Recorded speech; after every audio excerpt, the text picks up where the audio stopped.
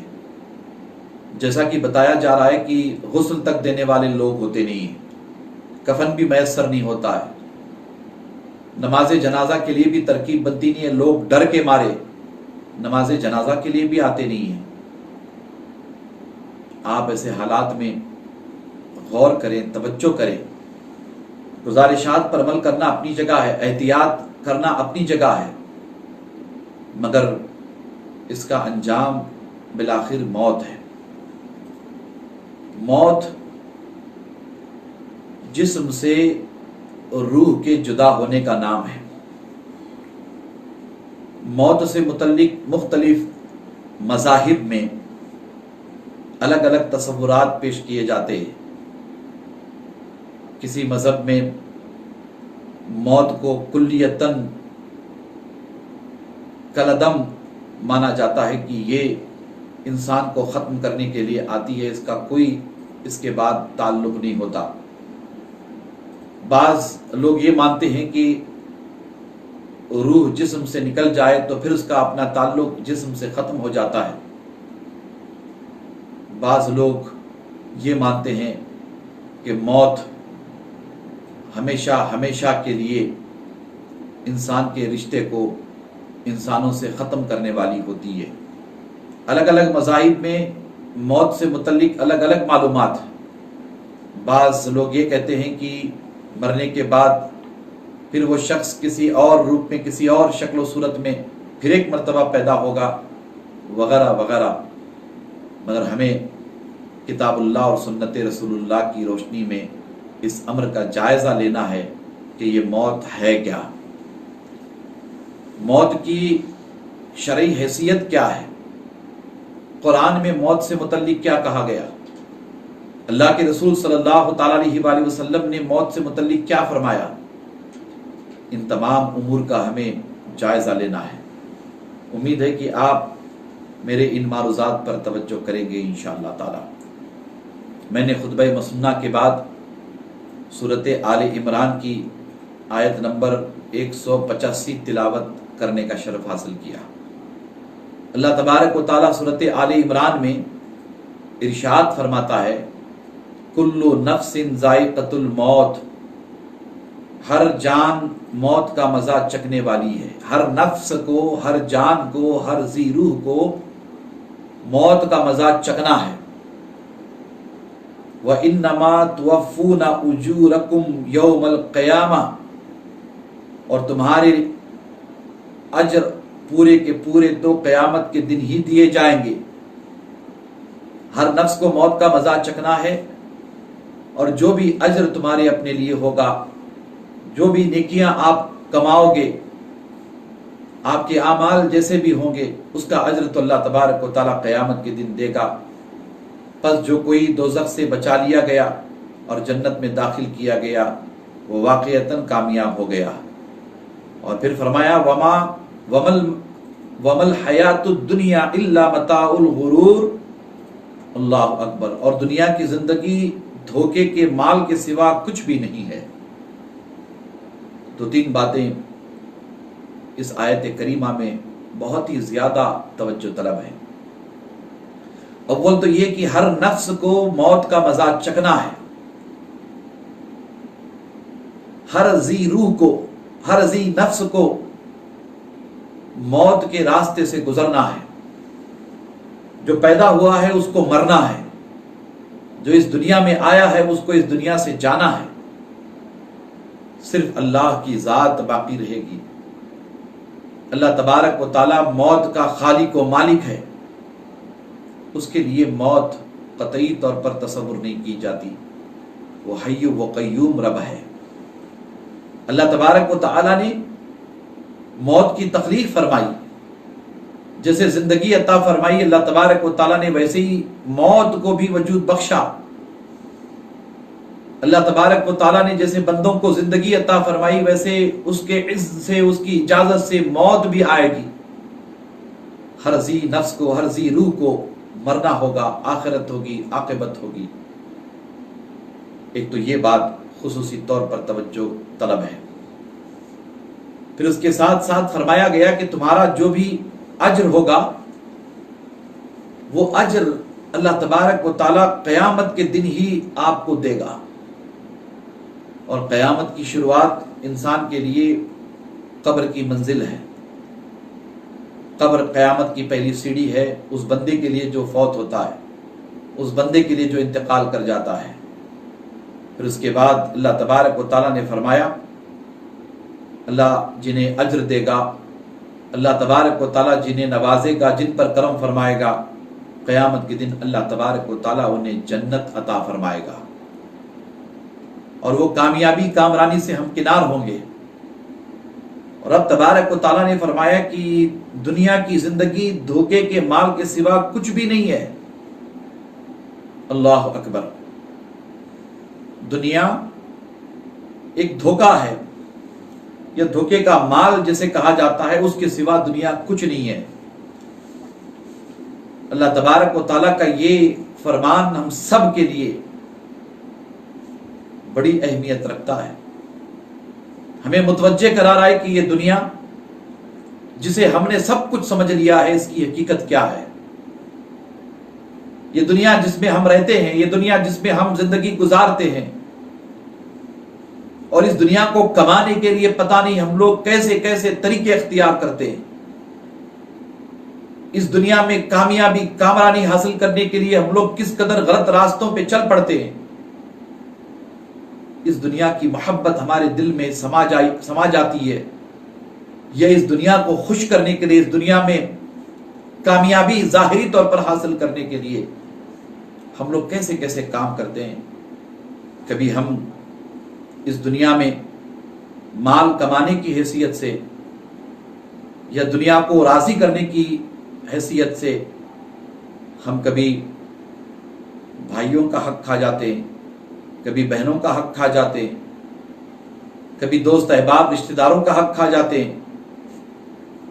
کبھی ہم دنیا کمانے کے لیے ایک دوسرے کو دھوکہ دیتے ہیں، دنیا کمانے کے لیے ہم لوگ جھوٹ بولتے ہیں، دنیا کمانے کے لیے ہم لوگ مکر اور فریب سے کام لیتے ہیں، دنیا میں خوش رہنے کے لیے ہم لوگ دوسروں کو پریشانی میں ڈال دیتے ہیں. دنیا میں ہم کامیابی کامرانی حاصل کرنے کے لیے پتہ نہیں کتنے غلط طریقے، کتنے غلط راستے اختیار کر لیتے ہیں. اللہ تبارک و تعالیٰ فرماتا ہے کہ یہ دنیا کی زندگی دھوکے کے مال کے سوا کچھ نہیں ہے. یہ سب تمہیں چھوڑ کر جانا ہوگا. جس مال کو کمانے کے لیے، جس مال کو حاصل کرنے کے لیے آپ نے جتنے غلط طریقے اختیار کیے، یہ تو سب دھوکہ ہے. یہ سب چھوڑ کر کے آپ کو جانا ہے. یہ مال تمہارے ساتھ آئے گا نہیں.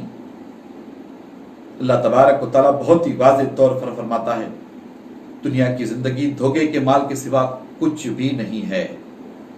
جس زندگی کو ہم نے سب کچھ سمجھ لیا ہے، 50 سال 60 سال 70 سال 80 سال کی زندگی کو ہم نے سب کچھ سمجھ لیا ہے. ہم یہ سمجھتے ہیں کہ ہم ہمیشہ یہاں رہیں گے، ہم یہ سمجھتے ہیں کہ ہمیشہ ہماری زندگی باقی رہے گی، ایسے ہی ہماری جوانی باقی رہے گی. میں چاہوں گا کہ آپ اس موضوع کو بہت ہی سنجیدگی کے ساتھ سنیں، غور کریں. اللہ تبارک و تعالیٰ بہت ہی واضح طور پر فرما رہا ہے کہ دنیا کی زندگی دھوکے کے مال کے سوا کچھ بھی نہیں. یہ زندگی دھوکہ دینے والی ہے. یہ زندگی ہمارا آپ کا ساتھ چھوڑنے والی ہے. موت آئے گی، موت یقیناً آئے گی، موت کا مزہ سب کو چکنا ہوگا. اللہ تبارک و تعالیٰ سورۃ لقمان میں ارشاد فرماتا ہے وَمَا تَدْرِي نَفْسٌ مَاذَا تَكْسِبُ غَدًا وَمَا تَدْرِي نَفْسٌ بِأَيِّ أَرْضٍ تَمُوتُ إِنَّ اللَّهَ عَلِيمٌ خَبِيرٌ. اور کوئی شخص یہ نہیں جانتا کہ وہ کل کیا عمل کمائے گا، اور نہ کوئی شخص یہ جانتا ہے کہ وہ کس سرزمین پر مرے گا. بے شک اللہ خوب جاننے والا ہے، وہ علیم ہے، وہ خبیر ہے. اللہ اکبر. اللہ تبارک و تعالی انسانوں کو جھنجھوڑ رہا ہے۔ اللہ تبارک و تعالی انسانوں سے خطاب کر کے فرما رہا ہے کہ تم جانو سچائی کیا ہے، حقیقت کیا ہے۔ کوئی شخص یہ نہیں جانتا کہ کل وہ کیا عمل کمائے گا، کوئی شخص یہ نہیں جانتا کہ کل کیا ہونے والا ہے۔ نہ کل کی خبر ہے، نہ پل کی خبر ہے، کوئی نہیں جانتا، کسی کو نہیں پتا ہے کہ کل کیا ہونے والا ہے، کل کون کیا عمل کمائے گا، کسی کو نہیں پتا۔ اور اللہ تعالیٰ فرماتا ہے کہ کوئی شخص یہ نہیں جانتا کہ وہ کس سرزمین پر مرے گا۔ موت کا آنا یقینی ہے، موت آئے گی، موت ضرور آئے گی۔ اس دنیا سے ہمیں جانا ہوگا، اس دنیا سے ہمیں کچھ کرنا ہوگا، ہم اس دنیا سے منتقل ہوں گے، برزخ میں جائیں گے، برزخی زندگی ہمیں گزارنی پڑے گی، قبر کی زندگی ہمیں گزارنی پڑے گی۔ موت آئے گی، یقیناً آئے گی، مگر اللہ تعالیٰ فرماتا ہے کہ کون جانتا ہے کہ کون کب اور کہاں مرے گا، کس حال میں مرے گا، کیسی موت ہوگی، کس طریقے سے اسے اس دنیا سے جانا ہوگا، کوئی نہیں جانتا۔ اللہ تبارک و تعالیٰ فرماتا ہے کہ وہ کس سرزمین پر مرے گا کوئی نہیں جانتا، بے شک اللہ خوب جاننے والا ہے۔ اللہ تبارک و تعالیٰ اپنی بڑائی بیان فرماتا ہے، اپنی شان عظمت بیان فرماتا ہے کہ اللہ بہتر جانتا ہے، اللہ علیم ہے، اللہ خبیر ہے۔ جو تم نہیں جانتے اللہ وہ جانتا ہے، جس بات کی تمہیں خبر نہیں ہے اللہ تبارک و تعالیٰ وہ ساری خبریں رکھتا ہے۔ اللہ علیم ہے، اللہ خبیر ہے، علیم بالذات، خبیر بالذات ہے۔ اللہ اکبر۔ ذرا غور تو کریں، یہ موت بڑی عجیب و غریب ہے، کوئی نہیں جانتا کہ کون کب مرے گا، کہاں مرے گا، کس حال میں مرے گا۔ کورونا وائرس بڑی تیزی سے پھیل رہا ہے، اس وائرس سے عالم انسانیت پریشان ہے، کوئی نہیں جانتا کہ اس مرض سے کون کب کہاں مرے گا، کوئی نہیں جانتا کل کیا ہونے والا ہے، کسی کو نہیں پتا ہے، مگر یہ سچائی ہے کہ موت آئے گی، موت آئے گی، مرنا ہوگا، کل نفس ذائقۃ الموت، موت آئے گی۔ اللہ تبارک و تعالی سورۃ نحل میں ارشاد فرماتا ہے کہ وَإِذَا جَاءَ أَجَلُهُمْ لَا يَسْتَأْخِرُونَ سَاعَةً وَلَا يَسْتَقْدِمُونَ۔ اللہ تبارک و تعالی ارشاد فرماتا ہے پھر جب ان کا مقرر وقت آ پہنچتا ہے تو وہ نہ ایک گھڑی پیچھے ہو سکتے ہیں اور نہ ایک گھڑی آگے بڑھ سکتے ہیں۔ اللہ اکبر۔ بہت ہی واضح طور پر یہ پیغام ہمیں دیا جا رہا ہے کہ جب آپ کا وقت آئے گا، آپ کا رزق پورا ہو جائے گا، آپ کے لیے اللہ تبارک و تعالیٰ کی جانب سے فیصلہ ہوگا کہ آپ کو اس دنیا سے جانا ہے، اس دنیا سے آپ کو کچھ کرنا ہے، موت آئے گی۔ رب تبارک و تعالیٰ ارشاد فرما رہا ہے کہ پھر وہ وقت متعین ہوگا، اس وقت سے نہ کوئی پہلے اس دنیا سے جا سکتا ہے، نہ اس وقت کے بعد کوئی دنیا سے جا سکتا ہے، اس کے لیے وقت متعین کیا گیا ہے۔ اللہ اکبر۔ اللہ تبارک و تعالیٰ قرآن مجید میں ایک دو نہیں بلکہ بے شمار مقامات پر موت کا ذکر فرماتا ہے، اور رب تبارک و تعالیٰ جھنجھوڑ رہا ہے عالم انسانیت کو۔ اللہ تبارک و تعالیٰ عالم انسانیت سے مخاطب ہے، اور رب تبارک و تعالیٰ بہت ہی واضح طور پر قرآن مجید میں ارشاد فرما رہا ہے۔ اللہ اکبر۔ سورۃ منافقون میں اللہ تبارک و تعالیٰ ارشاد فرماتا ہے وَأَنفِقُوا مِمَّا رَزَقْنَاكُم مِّن قَبْلِ أَن يَأْتِيَ أَحَدَكُمُ الْمَوْتُ فَيَقُولُ رَبِّي لَوْلَا أَخَّرْتَنِي إِلَىٰ أَجَلٍ قَرِيبٍ فَأَصَدَّقَ وَأَكُن مِّنَ الصَّالِحِينَ۔ اللہ اکبر۔ اللہ تبارک و تعالیٰ ارشاد فرما رہا ہے اور تم اس مال میں سے جو ہم نے تمہیں عطا کیا ہے اللہ کی راہ میں خرچ کرو، قبل اس کے کہ تم میں سے کسی کو موت آ جائے پھر وہ کہنے لگے اے میرے رب تو نے مجھے تھوڑی مدت تک نہیں عطا کی، اے میرے رب، تو نے مجھے تھوڑی مدت تک کی مہلت اور کیوں نہ دے دی کہ میں صدقہ و خیرات کر لیتا اور نیکوکاروں میں سے ہو جاتا۔ اور اللہ ہرگز کسی شخص کو مہلت نہیں دیتا جب اس کی موت کا وقت آ جاتا ہے، اور اللہ ان کاموں سے خوب آگاہ ہے جو تم کرتے ہو۔ اللہ اکبر۔ اللہ تبارک و تعالیٰ نے موت کے طے شدہ وقت کو ارشاد فرمایا کہ موت طے ہے، وہ اپنے وقت پہ آئے گی، اپنے وقت پر موت آئے گی۔ پہلے فرمایا گیا کہ تم جو مال تمہارے اپنے پاس ہے، یعنی تمہارے اپنے پاس جو مال ہے وہ مال تمہارا اپنا نہیں ہے، اللہ نے تمہیں عطا فرمایا ہے۔ اللہ تعالیٰ فرماتا ہے کہ ہم نے جو تمہیں مال دیا ہے اس میں سے خرچ کرو، ہم نے جو تمہیں مال دیا ہے وہ ہماری راہ میں لٹاؤ۔ یہ مت سمجھو کہ تمہارے پاس جو مال ہے وہ تمہارا اپنا ہے، یہ مال تو اللہ تبارک و تعالیٰ کا عطا کردہ ہے، اللہ نے دیا ہے، اللہ کی راہ میں خرچ کرو، اللہ کی راہ میں مال کو لٹاؤ۔ حالات حاضرہ کے تناظر میں ہم دیکھتے ہیں صبح شام اہل خیر حضرات باہر نکل کر اللہ کی راہ میں مال لٹانے کی سعادت حاصل کر رہے ہیں۔ ہمارے بیجاپور میں ہو، کرناٹکا میں ہو، وطن عزیز میں ہو، اور دنیا بھر کے حالات ہم دیکھتے رہتے ہیں، ہمیں پتہ ہے۔ اللہ جنہیں توفیق عطا فرماتا ہے ایسے آزمائش کے وقت میں اہل خیر، اہل مال اللہ کی راہ میں اپنا مال خرچ کرتے ہیں، لٹاتے ہیں اللہ کی راہ میں، غریبوں، مسکینوں، یتیموں، مزدوروں کی مدد کرنے کے لیے آگے آتے، اشیاء خرد و نوش کی ترکیب بناتے ہیں، مالی امداد کرتے ہیں، طبی امداد کرتے ہیں۔ یقیناً وہ لوگ مبارکباد کے مستحق ہیں، ہم ان کی ان کاوشوں کو سراہتے ہیں، ان کے لیے دعا بھی کرتے ہیں۔ اللہ تعالیٰ فرما رہا ہے کہ میری راہ میں خرچ کرو قبل اس کے کہ تم میں سے کسی کو موت آ جائے۔ اللہ کی راہ میں مال خرچ کرنا یہ بہت بڑی نیکی ہے، بہت بڑی نیکی ہے۔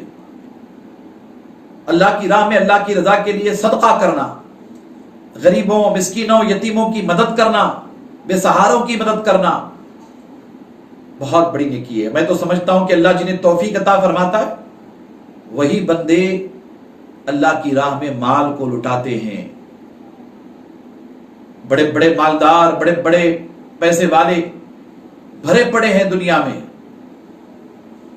بخیل ہیں، اللہ کی راہ میں مال خرچ کرتے نہیں ہیں۔ وہ سمجھتے ہیں کہ وہ مال ان کا اپنا ہے، یا اللہ کی راہ میں مال خرچ کریں گے تو مال کم ہوگا، مال گھٹے گا۔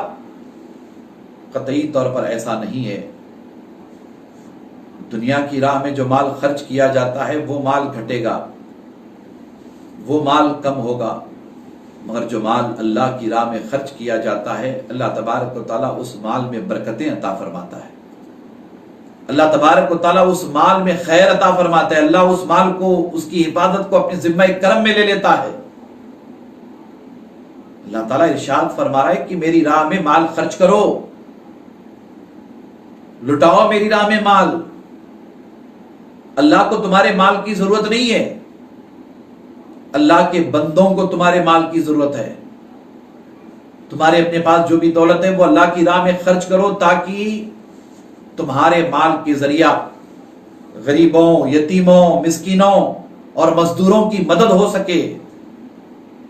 کھانے پینے کا سامان انہیں فراہم کرو تاکہ ان کے اپنے گھروں سے فاقے ختم ہو جائیں۔ کوئی غریب بیمار ہے تو علاج معالجہ کی ترکیب بناؤ تاکہ وہ شفا حاصل کرنے میں کامیاب ہو سکے۔ کسی کے گھر میں لباس نہیں ہے، ایسوں کو لباس فراہم کرو۔ کسی کے سر پہ چھت نہیں ہے تو ایسوں کو چھت کے حاصل کرنے میں ترکیب بناؤ۔ مال اللہ کی راہ میں لٹاؤ۔ اللہ تبارک و تعالیٰ فرما رہا ہے کہ موت آنے والی ہے، موت آنے سے قبل یہ نیکی کر لو، موت آنے سے قبل یہ نیک کام کر لو۔ پھر یہ نہ کہنا کہ تمہیں مہلت نہیں دی گئی، وقت نہیں دیا گیا، چانس نہیں دیا گیا، یہ نہ کہنا۔ یہ نہ اس لیے کہنا اللہ نے تو محض اپنے فضل و کرم سے تمہیں زندگی عطا فرمائی تھی،